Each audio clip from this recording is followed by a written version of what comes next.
Now, a final question about Supreme Court jurisdiction is to what extent can Congress control the Supreme Court's appellate jurisdiction? Before we actually look at this, consider the lower federal courts. The Constitution says that there shall be lower federal courts as Congress shall from time to time ordain and establish. Well, theoretically, Congress could have said there are going to be no federal courts, and on the theory that the greater includes the lesser, Congress could say, all right, well, there will be some federal courts, but they can only hear certain kinds of cases. Now, as I mentioned, Article 3 says, or sets out, the categories of cases federal courts can hear, but that's only, as I mentioned, a potential scope of jurisdiction. Congress must, by statute, confer the jurisdiction, and Congress has never conferred the full jurisdiction on the lower federal courts as far as Article 3 permits. For example, as you may know, there is diversity of citizenship jurisdiction. But to be in court under diversity of citizenship, you need not only have citizens who are from different states, but also a certain amount in controversy. And where does that come from? It comes from Congress's putting a limit on the diversity of citizenship cases and imposing a requirement of a certain amount in controversy. Now that's Congress's power as to the lower federal courts, and it's quite extensive.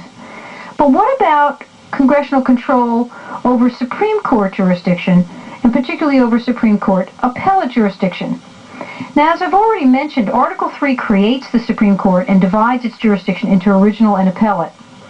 And although Congress cannot change by adding to or subtracting to the original jurisdiction, under Article 3, Congress does have some latitude to alter the appellate jurisdiction of the Supreme Court. And that's because under Article 3, that article states that the Supreme Court will exercise appellate jurisdiction with such exceptions and under such regulations as the Congress shall make. This is known as the so-called exceptions power of Congress. What is the scope of this exceptions power? Is it simply a housekeeping function, allowing Congress to say how long the Supreme Court will be open, from 9 to 3, how many justices will sit on the court? It hasn't always been 9, Or is it that, and it is at least that, is it that and something more? Can Congress actually control the kinds of cases the court can hear as part of its appellate jurisdiction? Well, there aren't very many cases on point, but a case in the 1800s, Ex parte McArdle, opened the issue about how far the congressional exceptions power extends. In McArdle, what was happening was that Mr. McArdle was arrested, and he said he was being held unconstitutionally. And to try to get out of jail, he tried to rely on a congressional statute that allowed a person to file a writ of habeas corpus and ultimately have the Supreme Court rule and decide on whether or not he was being held constitutionally. And so he sought that route and tried to get court review. But before the Supreme Court decided his case, Congress withdrew, it abolished the habeas statute that gave him the opportunity to bring his case to the Supreme Court. And in the case itself, in the McArdle case, the court had to decide whether Congress's repeal of that habeas statute was within or beyond the exceptions power. Now, as it happened, the court upheld Congress's action in that case. But the actual case itself and its precedential authority remains somewhat enigmatic or puzzling. On the one hand, the court used rather expansive language, suggesting that the exceptions power was extremely broad, that Congress could withdraw radical classes, whole classes of cases, and perhaps even undercut the appellate jurisdiction of the Supreme Court entirely. But on the other hand, and although the court did uphold what the Congress did in that case, the case is puzzling because in the case itself, the court made special note that the only actual effect of what Congress did was to take away one avenue, just one avenue of habeas review, leaving other avenues of habeas review available to litigants, including McArdle himself. So as a practical matter, Congress really didn't do very much. But the court spoke in such broad language It left open the question about how far Congress could use its exceptions power in cutting back on the jurisdiction, the appellate jurisdiction of the Supreme Court and the cases that the High Court could hear. Now, since we don't have many cases in this area, because there hasn't been really much litigation at all, we can only make limited observations about the scope of the exceptions power. But among the observations we can make are the following. First, there are some things apparently that Congress could not do under its exceptions power. For example, Congress could not violate other individual liberties. Congress couldn't say, for example, that only whites can sue in front of the Supreme Court of the United States. That would violate equal protection of the law. Second, Congress couldn't use its exceptions power in a way that would violate the separation of powers. And by that I mean Congress can't use its exceptions power to make particular cases come out a certain way.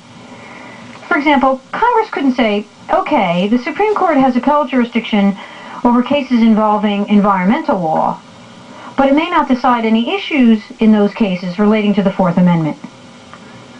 If Congress tried to do something like that, what it would be trying to do is to put a thumb on the scale or steer the court to a particular outcome in particular cases.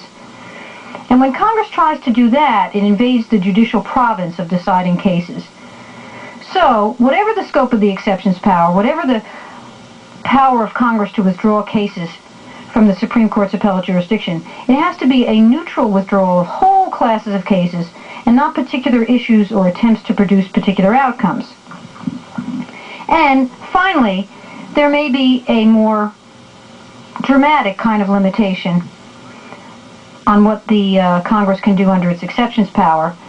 Now, it's not something the court has actually decided, but it's an idea talked about among commentators and in law review articles and subject to some heated debate among legal scholars. And that's the idea that there is an outer limit to whatever exceptions power Congress has. And it's defined by saying that Congress cannot destroy the essential function in our system of government of what the court does. It can't effect such a radical revision or withdrawal of power from the Supreme Court that it really undercuts the court's ability to set out uniformly what the Constitution requires. For example, if Congress completely withdrew all of the Supreme Court's appellate jurisdiction, it would destroy its essential function.